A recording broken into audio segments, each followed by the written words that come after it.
Hello, welcome to Learning Life Podcast. My name is Tadisha, and I'm so glad you're here. This is a safe place where we can both learn and unlearn a lot of things about life. Let's get started.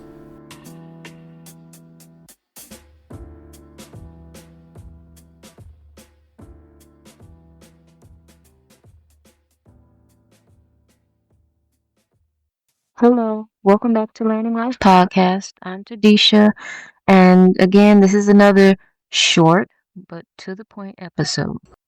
And why do I call it the Intimidation Game? Because, as they say, life be lifing. But really, I've been experiencing so much. A lot of it I could say was from making decisions based out of emotion rather than out of wise counsel and all of that. Anyways, the intimidation game, the more that I live, the more that I see that everything is not what it seems. But what I really want to say is that the name of the game is intimidation. And I don't want to sound all preachy, like to say the enemy does this and the enemy does that, because the enemy only has as much power as you give. I'm learning this. I used to really get stuck in the pity party, and I was stuck in the victim mode, and I still do struggle with that.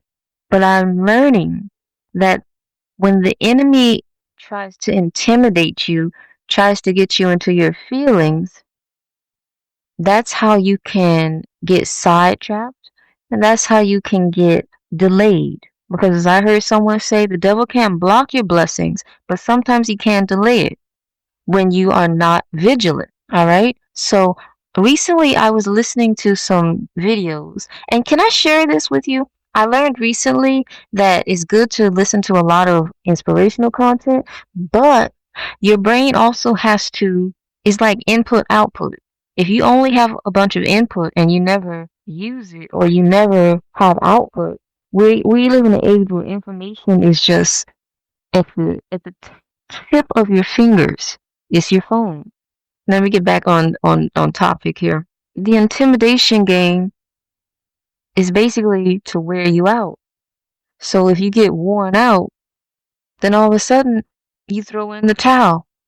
Intimidation is meant to drain your morale and distract you. You gotta, when you're intimidated by something or someone, your energy is now being wasted on either worry or the stress or whatever it is, saps your energy. Intimidation can be as simple as someone always being at a spot, observing what you're doing at a particular time of day. I've experienced this. And it's not that someone seeing you is a problem, you know? But the thing is, have you heard of this thing in ancient customs? I think it's from the Middle East, the evil eye. Now, they say, well, I believe nothing works unless you believe it. It's still a customary thing in the Middle East that people carry these little evil eye charms because people will give the evil eye when they're jealous of somebody or when they hate somebody. And so the name of the game with that is that to carry the little charm is to like protect yourself from the evil eye. Well, see, I share that because it's telling you that there is something about how people can do things with you just by looking at you. And I'm not trying to scare anybody, but it is true. I was listening to someone recently, and they gave such like a big. It was such an amazing thing. They said that people can drain your energy just by looking at you, and so I was like, "Whoa, I can't believe it." It's like when you've experienced something and you didn't know what it was, and then finally when someone tells you and you learn what it was, you're like, it's a eureka moment. Like, for example, when children sometimes are acting up and they have an attitude, they'll roll their eyes. So it's an intimidation game because no one likes to be stared at. Because to be stared at implies that something is wrong with you. But can I say this? Oftentimes, the people who do the staring are the ones who've got the problem. All right. I want to share. One time, I love traveling and I love watching other people travel. And so there's this young woman. She was traveling abroad and she was visiting one of these ancient monuments. And then someone shares this story, and you're like, "What? I thought I was the only one." Let me share this. And she was going to visit these ancient monuments, and she said all of a sudden and she was like, "Why would you? What's going on here?" Because she's like, "I don't know what these people do in my picture. Who wants some strangers taking pictures of them?" And it's just really insulting because it's like when someone takes a picture of something like I don't know how they used to have, what do they have those people back in the day, and they get their picture and they say, "Oh, look, I got a picture of, I don't know, Jesse James or something." It's like that. Or even like when people go to the zoo and you take pictures of the animals. It's like that kind of thing. You know when it's a negative versus a positive. And let me be honest, we live in a day and age where you don't know what people will do with people's pictures. So I'm just, I leave the rest to your imagination. But anyways, that is an intimidation game. And so what I'm trying to share here, and so what that does is it tries to keep you, what I think it does is it tries to keep you from fulfilling your purpose.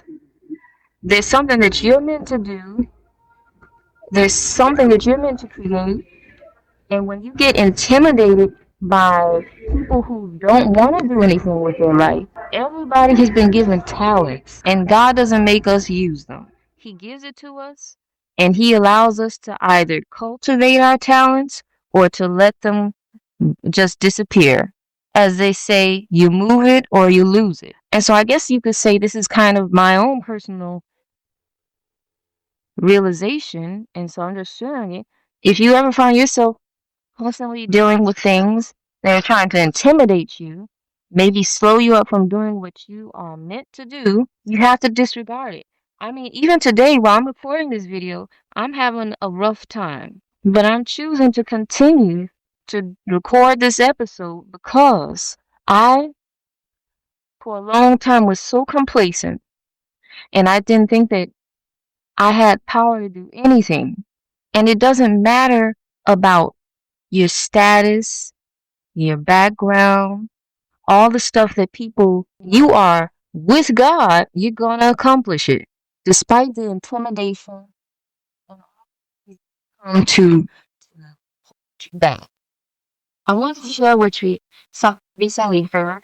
And it was a video. I was on YouTube. I probably spent too much time on YouTube, but now I spend it listening to motivational, inspirational things. So it was a video by Les Brown, and there was a quote that really struck me. And the quote is an African proverb, and it says, "When there is no enemy within, the enemy outside can do you no harm." I have to repeat it. When there is no enemy within, the enemy outside can do you no harm. And so that's why I think the enemy always tries to intimidate us. Because if he can get that negativity into you, I spoke about this before in an episode called Mental Hygiene. If, so in that episode, I probably go more into detail about this, but so this is related. This is related, but a different aspect. If you listen to that episode, I told you negativity can try to infiltrate and infect you like a virus. So what happens is when you are intimidated, then you get emotional.